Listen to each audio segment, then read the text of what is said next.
Welcome to A.U.M. Ask Us Marketing. I'm Kalli Fedusenko.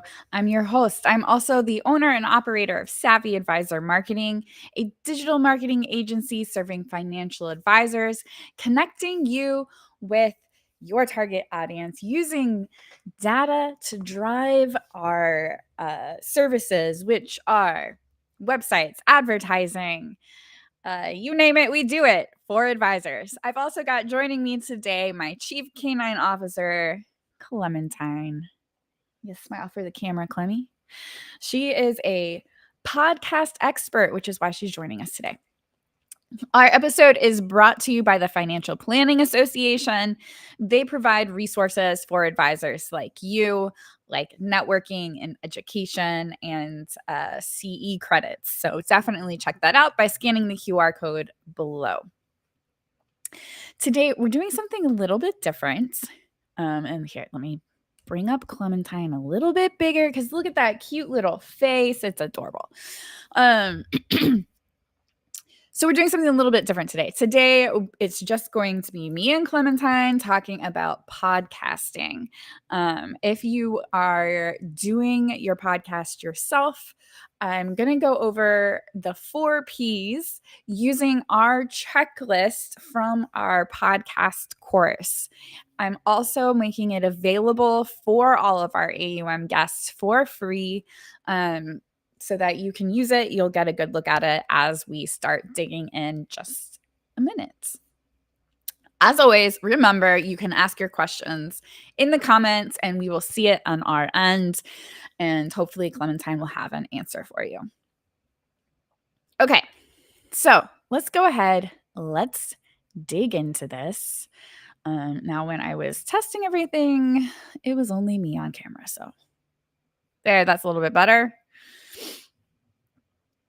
Okay, DIY podcast. What does that look like? Assuming that you've already set up your channel and you already have a topic in mind, now what do you do? We call it the 4 Ps here at Savvy Advisor Marketing: plan, produce, publish, and promote. Planning is pretty straightforward. For each episode, you want to pick a topic and what you want your audience to do as your goal for the episode. After you've determined this, you've got a topic. Now you're going to look for a guest. You send out an invitation, inviting them to join you, usually via email. And if that guest turns you down, hopefully you have a plan B or a plan C or plan D, which is you doing it on your own. After you've got your guest, you're going to go ahead and schedule out when you're going to record it that works best for you and your guest in a calendar invitation, and then have a pre-call with your guest. So this is all during the planning part of doing your podcast. And as you'll see, as you go through and you're doing these steps, you can actually check it off digitally on our checklist here. And let me go ahead and bring up, if you're interested in getting this checklist, just scan this QR code or direct message me, comment on the live stream or email checklist, and I will send this to you. Okay, so moving on to producing. You've planned it out, you've got it on the calendar. Now you're going to go ahead and you're going to record with your guest. After you're done recording, make sure that you're sending them a follow-up email. One of the things that we see often is the guest treatment, guest experience kind of gets left to the wayside, which we've found to be very important in helping you with your network and getting them to share the podcast episode and just making it an all-around easier experience for the guest. So let's say you've recorded, you sent them the follow-up email. Now you're going to take your recording and you're going to edit your episode. Now, as I state, I am not an audio engineer. I don't have an audio engineer on my team. If you're looking for specifics on how to edit for the best audio, I'm not that person, but I can direct you to people who can help you with that. If you're doing it yourself, we recommend Audacity, which is a free program to use, or if you're willing to pay, Adobe Audition. I'm sure there are more out there now, especially with AI, but those are the two that we recommend and are familiar with. Okay, so you edit your episode. What does editing your episode look like? It looks like you taking out the ums. It looks like you taking out the stutters and getting clear, crisp audio. Moving on after you've got it ready, you're now going to create the episode artwork. And I have the sizes here that you would need. The episode artwork isn't extremely important. So it would be when you're uploading to which I'll get to in the next step, which is publish. It would be when you're uploading it to your podcast host, you would have some episode art. Now, if you're making it at this step, I bring that up later as we go through the checklist. So we've planned it, we've produced it. Now we're going to go ahead and publish the episode. Publishing, we use here at Savvy Advisor Marketing, podcasters.spotify.com. It's free to use, and it's pretty straightforward and user-friendly. So for us, I am not editing our audio. I do a live stream every week, as you are familiar. I just take the audio recording of our video. Actually, that's not even true. I just upload the video with the audio. You do not have to have video when you're uploading a podcast, but it does help, especially if, like me, you have visuals that you are showing. Like if I'm reviewing a website, it's really helpful if you can actually see the website. Okay, so I recommend podcasters.spotify.com, especially if you're doing it yourself.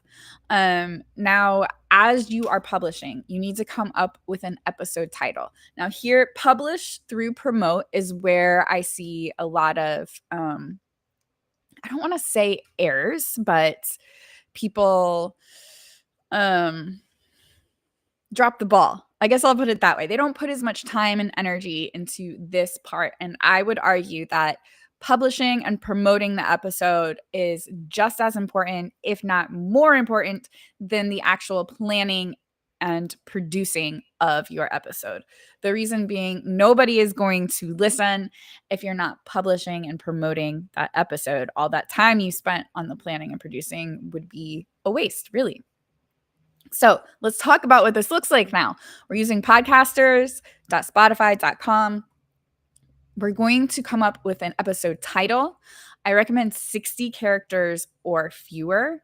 And I want you to remember, and this part is extremely important, that your title is your hook. So your title is what's going to be what captures people's attention, hopefully. You want to promise value or have some sort of curiosity and a keyword and or emotion. If you go through our course, I have examples of real world podcasts where we're looking at what they had and then how we're editing it to make it more clickable. I don't have that for this because I just don't have enough time. Moving on, you want to write a compelling description. Something to keep in mind is that the description is pretty short. It's 120 to 150 characters, which I might be wrong, and I'm sure you can tell me if I am. It's around the same length as a tweet. Now, you can keep going. It can be longer, but it's going to get cut off with the read more thing. So people won't see it unless they're clicking read more. So you're hopefully hooking somebody in the episode title. So for instance, our live stream, which is very similar to how you would do the same thing with podcast. Our live stream is do it your or DIY podcast, the 4 Ps. What is the hook here? It's DIY podcast. I'm using 2 keywords here, podcast, and if you're doing it yourself, because that's who I want to get in front of. Moving on to the description, I want to try and close you. So I've hooked you. You're doing a podcast yourself. Now I'm going to talk about what the payoff is if you listen or watch this episode. So some questions you can answer as you're writing it out. What's in it for me if I press play? Why should I listen to it now? And where do I go after I listen? Again, this is optional if you want to upload separate episode artwork. I usually say do everything you can that the platform offers because they reward that. However, I've talked with a lot of podcast producers and people who are publishing podcasts, and they say they haven't really seen a difference in the views and listens of a podcast that has custom episode artwork per episode. So that's why I have optional here. It's not that big of a deal. You can use your channel artwork at this point. Something else is you want to make sure that specifically podcasters.spotify. So Spotify is like the home, but it will push out the episodes to all the other podcast players. And on here, you can actually add shortcuts to other episodes or shows or playlists that you're mentioning. So if you have a guest on your show who also has a podcast, you can add a shortcut to their episode or to their playlist, which will connect to it in Spotify. And then as you're publishing, of course, you're going to schedule the publish date of the episode. This is going to be when you're releasing it. I upload after I'm done going live, and I just publish it immediately. I don't schedule them out, but that's because of the nature of my show, which is a live show. For people who are doing a regular recorded podcast where you can record it months in advance, you can do there's a difference between what they call batching and baking. So you can record in batches. You could record 10 episodes and maybe you're releasing every week, and now you've got 10 weeks worth of podcast episodes. Whereas I, with the live stream and what you would call baking, where I'm doing one every week, I'm doing a little bit consistently versus binging more or less. So if you are batching, you can schedule out the dates and the episode. This also goes back to the planning. You can plan campaigns around different months, which is a little bit more challenging if you're doing a live show like ours. Again, I can't overstate it enough. The title and the description might be your only chance to get somebody to listen to the episode. So make sure you're spending a lot of time here coming up with something that stops somebody from scrolling and makes them want to press play. But consider you don't want everybody to press play. You only want your ideal target audience. So write the description and the title for that person. Don't write it for everybody. Write it for your ideal client or listener, I should say. Okay, moving to promote. And our course is based a lot around the promoting, because I often see people stop at making the episode and then nothing happens. And they're like, I don't know why I'm not getting listeners. I'm making a podcast episode every week. But it's because they're not doing anything with that episode. They're not letting people know that it's been produced. So here is your checklist of what you need to do after you've produced and published your podcast episode.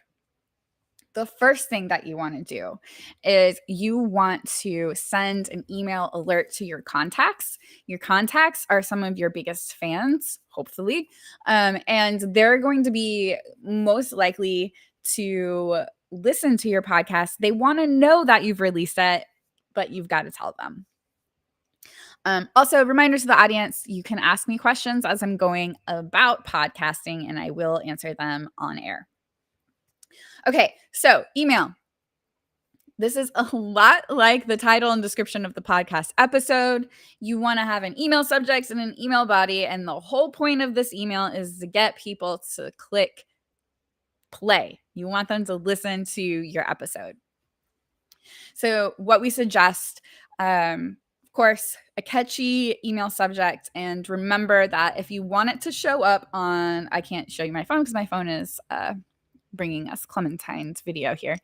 If you want it to show up on your phone or on somebody's phone, you want to stop at 33 characters Otherwise, the title is going to get cut off and they won't be able to see, or I'm sorry, title, email subject will get cut off. They won't be able to read the whole thing.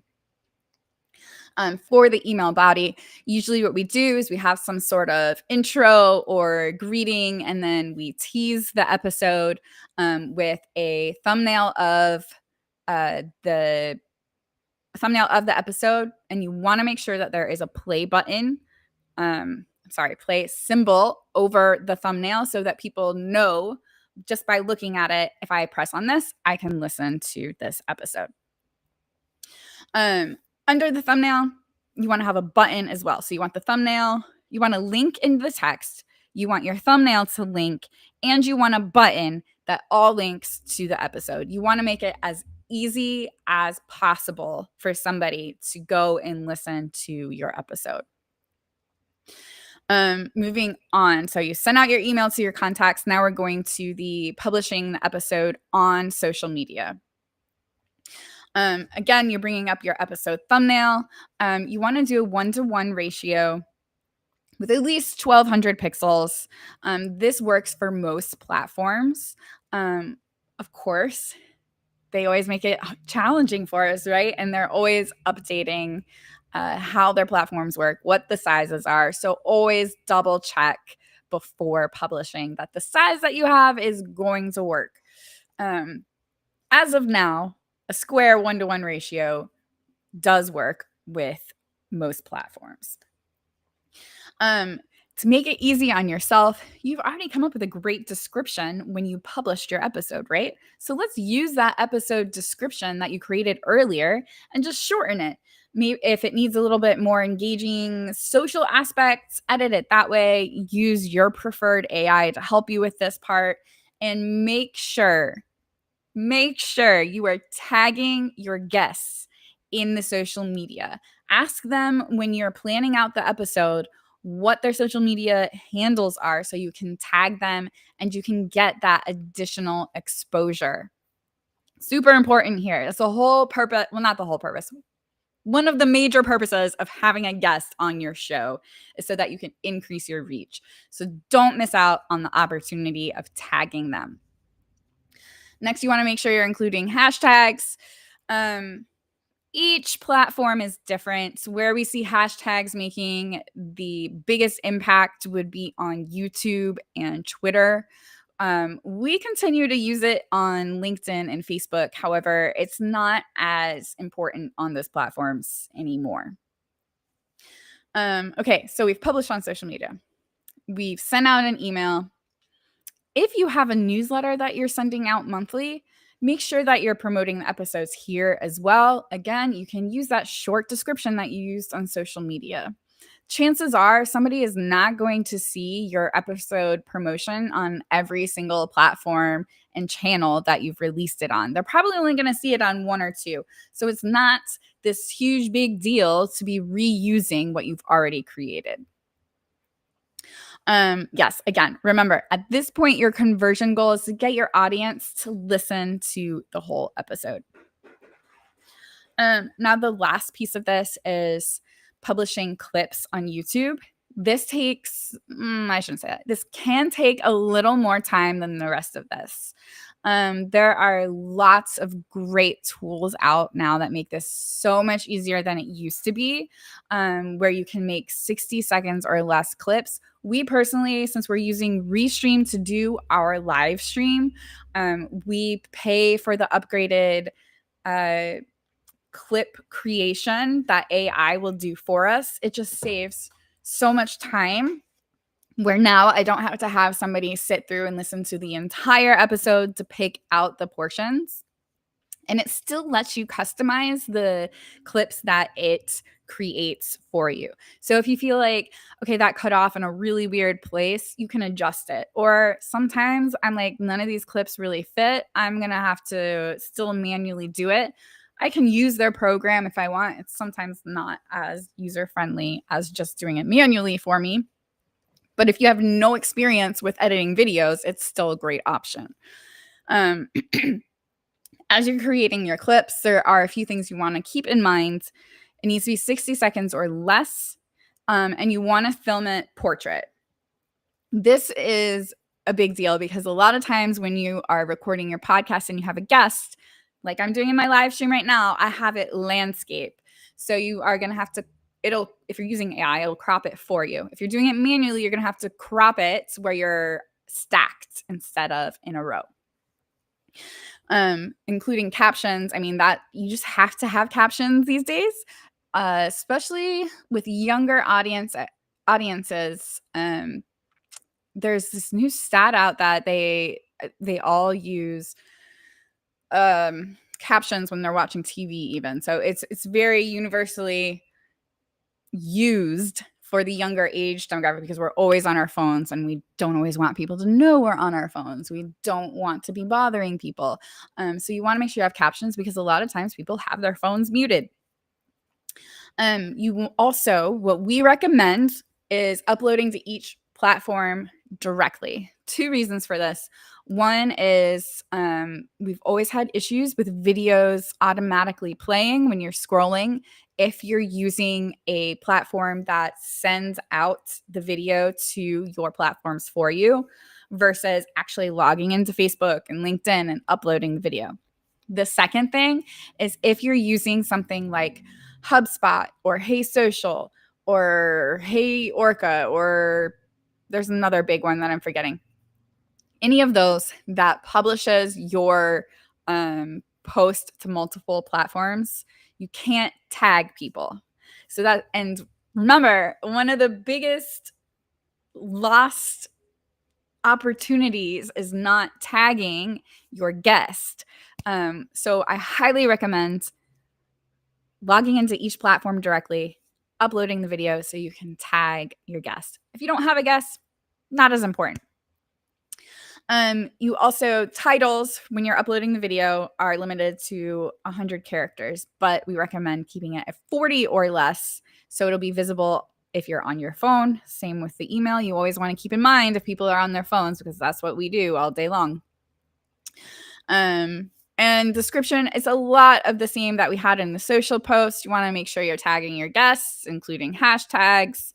And then also letting your guests know that you've published. Sometimes they don't see that they've been tagged. One, they might not be logging in every day.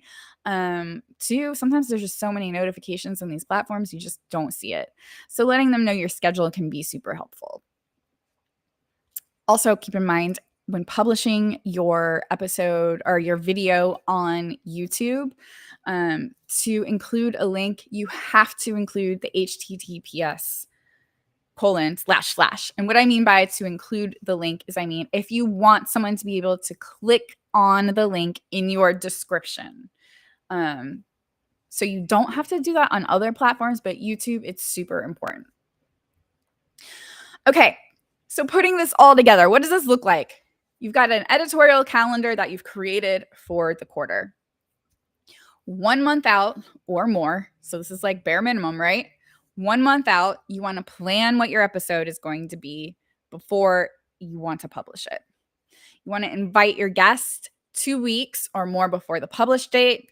You want to have a call with them at least a week before the recording date just to make sure audio is working. If you have video, you want to make sure the video is working. You want to make sure they can get into your recording platform. That's been a big one for us here. We've learned a lot. For instance, what browser you're using could be an issue. So you got to work out those details before record date. You want to record your episode at least 2 weeks before you want it to be published. After you've produced it and published it, I'm sorry, I'm getting ahead of myself. Next thing you want to do is produce and publish it. So you're going to edit the video, you're going to review it, and you're going to publish it by that scheduled release date. Of course, you want to make sure you've sent it to compliance at this point, and then you're going to promote it. So we've got this breakdown here. You're going to send an email and a social media alert the day of or 1 day after publish date, a clip 1 week after, another clip 2 weeks after, the third clip 5 weeks after. And this kind of keeps you on track. If you go through a course, and even if you don't, we do offer a Monday.com board that has the automations in it for you, which I will show you in a moment because I have to come in here and change what I'm showing.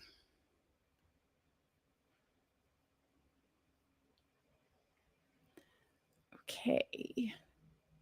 Bear with me here because there's a lot of moving pieces.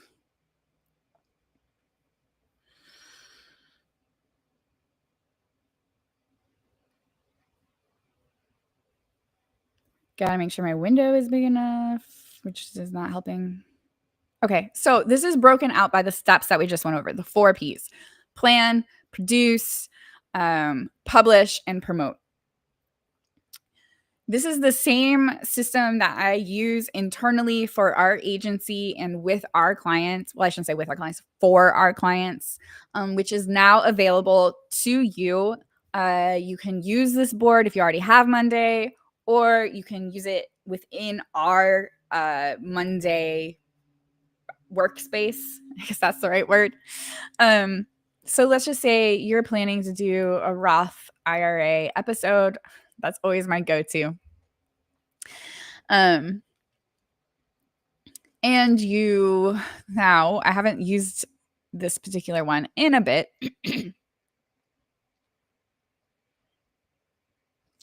I've got all the statuses of where you are in it. So let's say you're planning to publish it on the 6th. You have your guest confirmed. Then you move into, it's either recorded and it's ready for production or it's in production. So let's go ahead and say we've recorded it with our guest. It's ready to be produced. And what's nice about this is after you've gone to the recorded phase, it's automatically, do you see how it moved it? It moves it to the next step, which is production, and it's going to update all the dates of when things are due for you. So your published date is August 18th.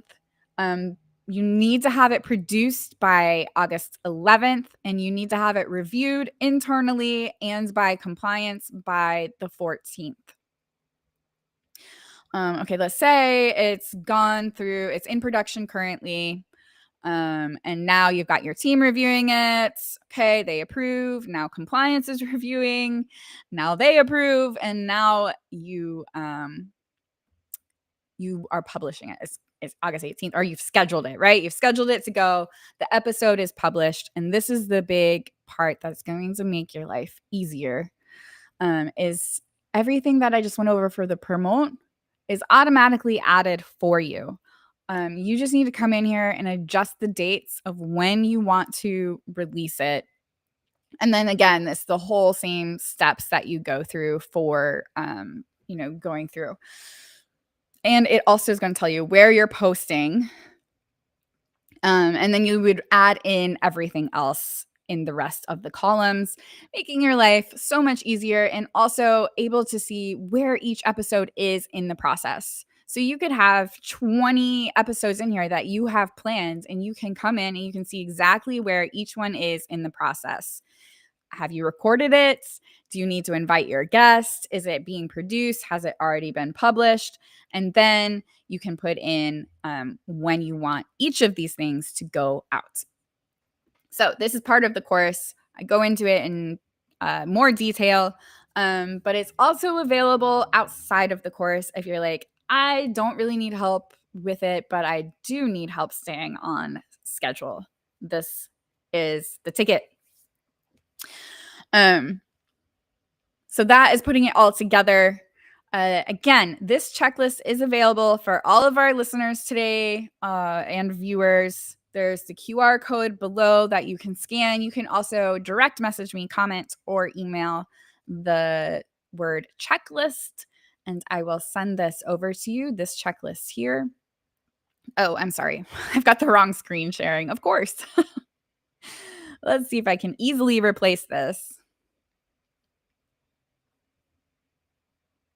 There we go. This checklist is available by direct messaging me the word checklist, and I will send it over to you. Hopefully this is helpful if you are doing a podcast yourself. This gives you some sort of guideline that you can follow to help you stay on track. If you go through the course, it also helps you create each of those pieces in detail.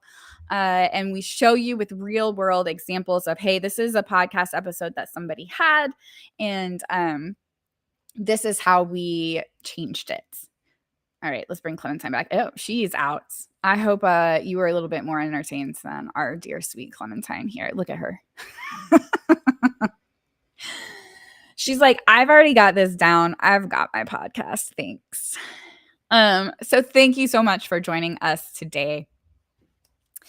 If you're interested in the course, here's the QR code. You can learn more about it.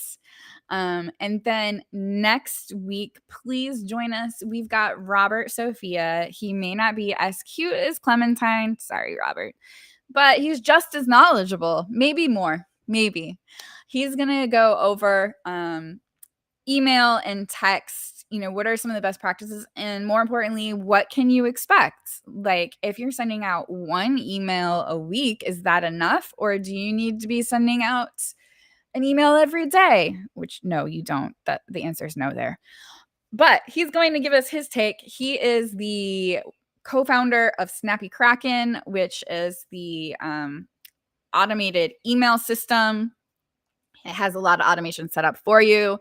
He's got thousands of advisors using the platform. So he's got a lot of data that he has access to that he can answer our questions of what we should be sending, when, and what we can expect as a result. So that's next Monday. Join us then. Make sure to comment checklist and I will get it over to you. Thank you so much for joining us.